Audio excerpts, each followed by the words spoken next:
নমস্কাৰ, মই নীল আৰু আজিৰ এই বিশেষ ভিডিঅ' মেছেজটি মই প্ৰস্তুত কৰিছোঁ এটা বিশেষ কাৰণত। আজি বন কোঁৱৰ আনন্দীৰাম দাসদেৱৰ ৫৬ সংখ্যক মৃত্যুবাৰ্ষিকী। ১৯০৯ চনত তেখেতে জন্মগ্ৰহণ কৰিছিল আৰু ১৯৬৯ চনত তেখেতে মৃত্যুবৰণ কৰিছিল। অসমৰ থলুৱা সুৰবিলাকক এক আধুনিক ৰূপত তেওঁ উপস্থাপন কৰিছিল আৰু এটা নতুন সংগীতৰ ধাৰাৰ সৃষ্টি কৰিছিল আৰু তেওঁ নিজেই সেই গীতসমূহৰ নাম দিছিল বনগীত। আজি ময়ো তেখেতক সোঁৱৰি তেখেতক শ্ৰদ্ধাঞ্জলি জনাই তেখেতৰ এটি বনগীত আপোনালোকৰ বাবে অকণমান গুণগুণাই দিব বিচাৰিছোঁ।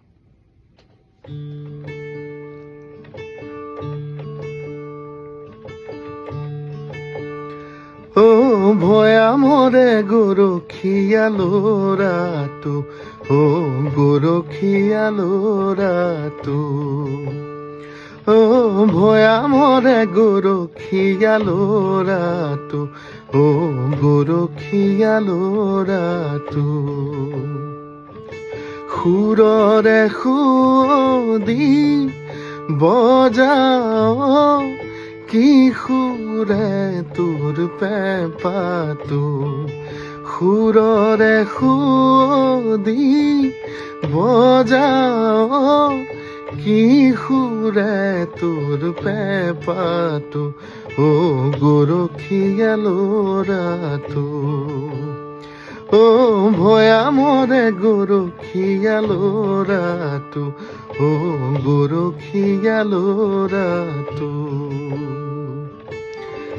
ধন্যবাদ।